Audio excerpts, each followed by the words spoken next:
Okay, hello everybody. My name is Tina and I am here to bring you another MACRA video. Happy holidays, happy winter. Let's get into it. Okay, so there are a couple moving parts to value-based care success, and they absolutely interrelate with each other. So one of the things that I'm seeing in the field, which was the inspiration for this video, was that many organizations and clinicians, they're just focusing on understanding the MACRA requirements, which of course, no brainer. Obviously they need to know what's being required of them, what they need to do, what the deadlines are. But there are other moving parts that you can't be that need to be imbalanced.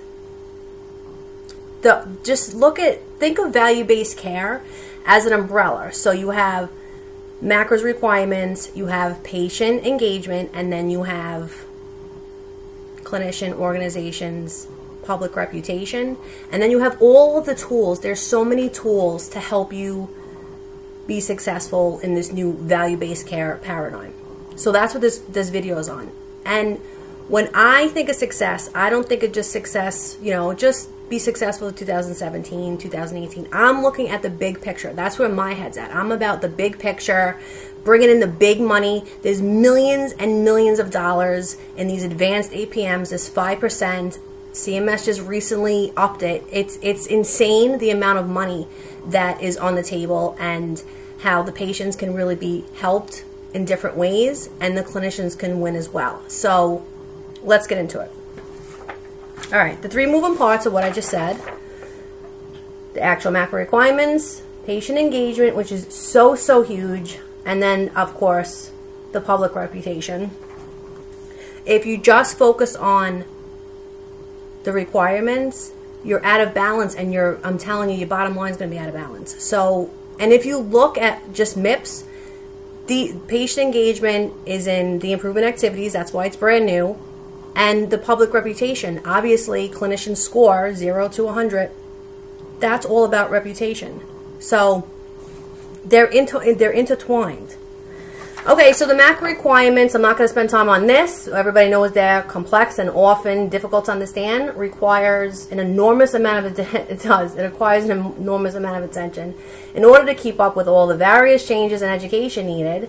And it's recommended to learn what's required of you in steps. I think when there's a lot to learn, I always just break it down into steps. Otherwise, I'm just going to get overwhelmed and I'm just going to say I can't do it when I know I can. So here are the steps, some steps. This is a video in itself. I'll just keep that up. Those are some steps. Okay. So patient engagement. The reason why patient engagement is so important is because it's the epicenter of MACRA. It's in every single program, every single value-based program. Is the heart of it is the patients. What is the patient engagement? How will you engage in your patients? Patient safety, patient satisfaction. That's all we're hearing right now. And the reason why that's all we're hearing is because patients are really, dare I say, consumers now because of how high everybody's paying in healthcare costs. So those patients or consumers are now going to have different demands. They have different demands. They want more access to their physicians or clinicians. They want to pay their bills online. They want to schedule their appointments online. They want to review their lab results online. So they have different needs now, and we all have to change and adapt to meet the needs of the patients. Because again, it's all about patient satisfaction, patient health. It's all about the patients. Now, physicians, providers are going to have to work with their patients in order to essentially get paid.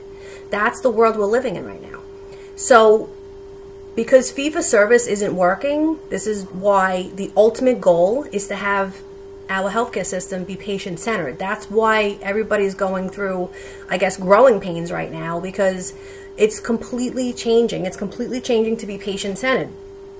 So that's why patient engagement is so important. I said that, and then, yeah, you must engage your patients in different ways that you didn't before in order to stay competitive. I've seen medical practices now using Uber to get their patients who can't get to the doctors in. Oh God, there's so many. I could just do a video alone on creative ways, which maybe I should. Creative ways on how to engage your patients. And they're easy. They're simple. It's not like this whole big production. They're very simple. Nobody knows your patients better than you do. So with a little creativity, it will go a long way. And it'll show up in your scores. It'll show up in your paychecks. And it will show up in your patient's health, which is the overall goal. Public reputation. Healthcare environment is now winners and losers. That's so true. It's highly competitive. And loss in revenue in business if you have low scores. This is the truth.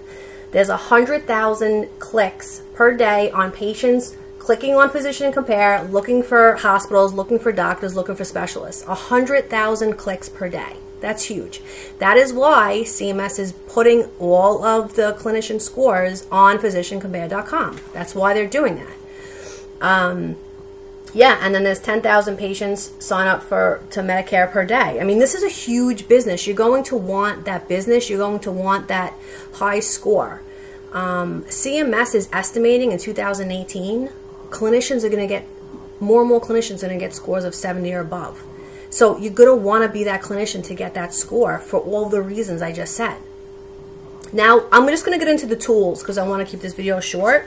The tools that you can use are the annual wellness visits. I don't see many offices implementing that. I do, but there's like some, they're not doing it properly. The chronic care management. I mean, that came out in 2015. That is, the chronic care management is absolutely the foundation and like the financing to your MACRA setup, to your transitional into value-based care, however we want to say it. That chronic care management is so huge. CMS is going to give you money to basically fund your MACRA setup.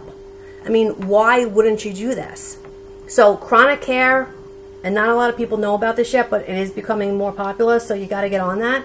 And this new, in 2017, the behavioral health integration, that is, you will get paid more than chronic care to do that.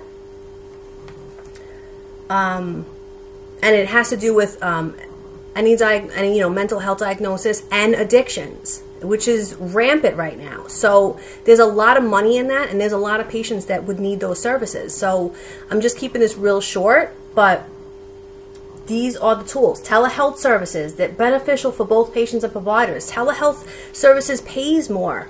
I don't know, I know a couple companies that are telehealth that they're booming right now because their revenue just keeps going up and up because, again, the patients are demanding more from their providers because they're paying more. So again, you got to kind of keep your eye on all of it, the MACRA requirements and all the changes that come with it and all the updates. Keep your eye on the patient engagement and your reputation. Those have to stay in balance in order to really get this, in order to really get our healthcare system now. Any questions? Of course, I'm here. I'm so happy to help. Here I am. That's all for now. Have a great day. Thanks for watching.